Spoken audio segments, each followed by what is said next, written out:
کہاں گئی وہ عالمی طاقتیں, کہاں گئے وہ تہذیب کے ٹھیکیدار جو ہمیں تہذیب سکھاتے ہیں؟ ساری دنیا ایک بات جانتی ہے کہ 18ویں 20ویں صدی سے پہلے مکمل فلسطین یہ کس کے پاس تھا؟ بولو بھائی. یہ عربوں کے پاس تھا, مسلمانوں کے پاس تھا, ایک عرب کنٹری تھا. کون سے لا اور کون سے قانون کے تحت اس کو یہودیوں کے حوالے کیا گیا؟ زیادہ لمبی بحث نہ کیا کریں, صرف ماضی کی طرف جاؤ. کون سے قانون کے تحت اس میں یہودیوں کو لا کے زبردستی بسایا گیا ہے؟ آج بہت سے لبرل لوگ, سیکولر لوگ, یا وہ مذہبی لوگ جو اصل میں ان کے دماغ میں سافٹ ویئر سیکولرزم ہی کے انسٹال ہوئے ہیں, انہوں نے لبادہ مذہب کا اوڑا ہوا ہے. آج وہ بھی چھپے لفظوں میں اسرائیل کی حمایت کر رہے ہوتے ہیں کہ جی زمینیں تو فلسطینیوں نے بیچی تھی یہودیوں کو. آپ اگر اپنے ملک میں کسی کو زمین خریدنے دیتے ہو تو کیا اس کا یہ مطلب ہوتا ہے کہ کل وہ آپ کا باپ بن جائے؟ دنیا میں کسی کنٹری میں یہ لا ہے کیا؟ آپ نے اجازت دی اپنے پڑوس میں آ کے کسی شخص کو رہنے کی, کل اس نے آپ کے مکان پہ بھی قبضہ کر لیا, کل اس نے اپنی ریاست کا اعلان کر دیا. دنیا میں کہیں بھی اس بات کو تسلیم کیا جائے گا؟ دنیا میں 2 بڑی جنگیں ہو چکی ہیں, ان دونوں بڑی جنگوں میں کہیں بھی کسی مسلمان کا نام بولو نہیں آئے گا, کہیں بھی نہیں آئے گا کہ یہ کسی فلاں مسلم کی وجہ سے ہوئی ہے یہ جنگ. اور اب تیسری جنگ عظیم کی طرح یہ جنگ ہوگی, یہ ذہن میں رکھے, کیونکہ فلسطینی کسی قیمت پہ بھی یہودیوں کا تسلط فلسطین میں برداشت نہیں کریں گے. They fight to die. وہ لڑ کس کے لیے رہے بھائی؟ بولو موت کے لیے. جو موت کے لیے لڑتا ہے اس کو تو زمین چاہیے ہی نہیں, اس کو اپنا فرض ادا کرنا ہے.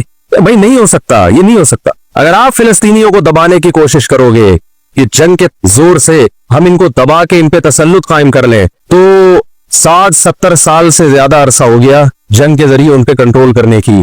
اب تک کنٹرول, یہ 60 سال کا عرصہ بہت ہوتا ہے. اور اس میں آپ یہ نہ دیکھیں کہ چند یہودی تھے, چند ہزار یا چند لاکھ. اس کے پیچھے بہت بڑی طاقت جس کو امریکہ کہا جاتا ہے, اس طاقت کا بھرپور استعمال, اس کی مکمل سپورٹ کے بغیر جس باوجود بھی اب تک فلسطین پر مکمل کنٹرول نہیں ہوا ہے. انہیں کیا مل رہا ہے ان فلسطینیوں کو بھائی؟ آج وہ اسرائیل کے سامنے ہتھیار ڈال دیں, اسرائیل ان کو نیشنلٹی بھی دے گا, اسرائیل وہ لگژری لائف ان کو دے گا جس کا میں اور آپ تصور بھی نہیں کر سکتے. وہ لگژری لائف دے گا ان کو, لیکن وہ کسی قیمت پہ بھی آمادہ نہیں ہو. تو افسوس ہمیں اس پر ہوتا ہے کہ جب ہم نیٹ پہ دیکھتے ہیں نا انڈیا ساتھ دے رہا ہے اسرائیل کا, اوپر سے کچھ بیان داغ دیتے ہیں تھوڑے سے فلسطینیوں کے حق میں تاکہ لوگوں کی تھوڑی سی ہمدردی ہمیں ملے. پس پردہ مکمل کس کو سپورٹ کر رہا ہے؟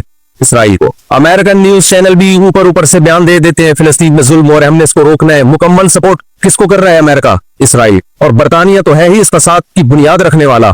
رپورٹیں تو BBC بھی پیش کر رہا ہے فلسطینیوں کے حق میں, لیکن جو ریاست BBC کی مالک ہے وہ سپورٹ کس کو کر رہی ہے؟ اسرائیل. دیکھو ہم نہ یہودی کے خلاف ہیں, نہ عیسائیوں کے خلاف ہیں, نہ ہندوؤں کے خلاف ہیں, نہ سکھوں کے خلاف ہیں. ہندو, سکھ, عیسائی اور یہودی, ان کے بارے میں ہمارے پاس قرآن کی واضح تعلیمات ہیں. لا اکراہ فی الدین قد تبین الرشد من الغی. دین میں کوئی زبردستی نہیں ہے. کسی شخص کو مذہب کی تبدیلی پر مجبور نہیں کیا جائے گا, کیونکہ اللہ نے سیدھا راستہ اور غلط راستہ 2 اور 2 4 کی طرح بیان کر دیا ہے. جس کا دل چاہے سیدھے راستے پہ چلے, جس کا دل چاہے برے راستے پہ چلے. قرآن نے یہ بھی واضح کر دیا کہ آپ کسی پر زبردستی نہیں کر سکتے, تلوار کی زور سے کسی کو اسلام میں داخل نہیں کر سکتے. اے اللہ ہم نے ان غیر مسلموں سے سلوک کیسا کرنا ہے یہ بھی قرآن نے بیان کر دیا. لا ينهاكم الله عن الذين لم يقاتلوكم في الدين ولم يخرجوكم من دياركم ان تبروهم. 28واں پارہ. جو بھی غیر مسلم ہے, چاہے وہ یہودی ہو, چاہے وہ عیسائی ہو, چاہے وہ ہندو ہو, سکھ ہو, بدھسٹ ہو, اللہ فرماتے ہیں اللہ تمہیں ان سے اچھے سلوک سے منع نہیں کر رہا, بلکہ اچھے سلوک کا اللہ تمہیں حکم دے رہا ہے. ہمارے نبی صلی اللہ علیہ وسلم جب کوئی یہودی بیمار ہوتا اس کی بھی عیادت کے لیے اسی طرح جایا کرتے تھے جیسے کسی مسلمان کی عیادت کے لیے جاتے. ہمارے نبی کی زوجہ ایک یہودی خاندان سے تھی, وہ اپنے یہودی خاندان کو ہدیے دیا کرتی تھی. ہمارے نبی صلی اللہ علیہ وسلم نے اس عمل سے انہیں منع نہیں کیا. اور آج بھی بہت سارے یہودی اسرائیل کے مسئلے میں فلسطینیوں کے ساتھ ہیں, ان کے حق میں مظاہرے کر رہے ہیں. ہماری دشمنی یہودیوں سے نہیں ہے, عیسائیوں سے نہیں ہے, ہماری دشمنی ان یہودیوں سے ہے جو اسرائیل کو سپورٹ کر رہے ہیں. آپ اگر قرآن اٹھا کے دیکھیں, اللہ تعالیٰ نے اپنے محبوب ترین پیغمبر موسیٰ کلیم اللہ وقربناہ نجیہ, جن کے بارے میں قرآن کہتا ہے وہ پیغمبر جن کو کوہ طور پہ بلا کے میں ان سے سرگوشیاں کیا کرتا تھا, اس پیغمبر کو اللہ نے اس قوم کی طرف بھیجا. کس قدر ٹینشن دی یہودیوں نے موسیٰ علیہ السلام کو, کیسے معجزے اپنی آنکھوں سے دیکھ رہے ہیں. درجنوں مرتبہ لاٹھی کو سانپ بنتے ہوئے دیکھا, سمندر کو اپنے سامنے 2 ٹکڑے ہوتے ہوئے اس قوم نے دیکھا جو آج اسرائیل پہ قبضہ، فلسطینیوں پہ ظلم کر رہی ہے. آج یہودی کیا کہتے ہیں کہ بیت المقدس ہمارا ہے، ہمارے پیغمبر موسیٰ علیہ السلام، ابراہیم علیہ السلام، یعقوب علیہ السلام، اسحاق علیہ السلام، یہ تو سارے ہمارے پیغمبر ہیں، یہ سارے ہمارے پیغمبر ہیں، تو یہ ہمارا قبلہ ہے. یہ قرآن کیا کہتا ہے؟ آپ سورہ بنی اسرائیل اٹھائیں. وَقَضَيْنَا إِلَىٰ بَنِي إِسْرَائِيلَ فِي الْكِتَابِ لَتُفْسِدُنَّ فِي الْأَرْضِ مَرَّتَيْنِ وَلَتَعْلُنَّ عُلُوًّا كَبِيرًا فَإِذَا جَاءَ وَعْدُ أُولَاهُمَا بَعَثْنَا عَلَيْكُمْ عِبَادًا لَنَا أُولِي بَأْسٍ شَدِيدٍ فَجَاسُوا خِلَالَ الدِّيَارِ وَكَانَ وَعْدًا مَسْئُولًا ثُمَّ رَدَدْنَا لَكُمُ الْكَرَّةَ عَلَيْهِمْ وَأَمْدَدْنَاكُمْ بِأَمْوَالٍ وَبَنِينَ وَجَعَلْنَاكُمْ أَكْثَرَ نَفِيرًا إِنْ أَحْسَنْتُمْ أَحْسَنْتُمْ لِأَنفُسِكُمْ وَإِنْ أَسَأْتُمْ فَلَهَا فَإِذَا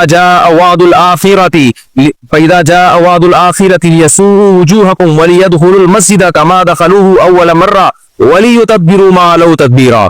اللہ کہتے ہیں ہم نے تمہیں 2 چانس دیے بیت المقدس میں، 2 چانس، 2 دفعہ ہم نے تمہیں بیت المقدس میں غلبہ عطا کیا، لیکن جب تم نے بدعمالی کی، تم اپنی تاریخ اٹھا کے دیکھو، 2 دفعہ تمہاری بیت المقدس میں دھنائی ہوئی ہے، 2 دفعہ تمہاری پٹائی ہوئی ہے بیت المقدس میں، اور وہ تمہاری بدعمالیوں کی وجہ سے ہوئی ہے. تو یہودیوں کے ہاتھ سے جو بیت المقدس نکلا ہے وہ ہماری وجہ سے نہیں نکلا، وہ کس کی وجہ سے نکلا ہے؟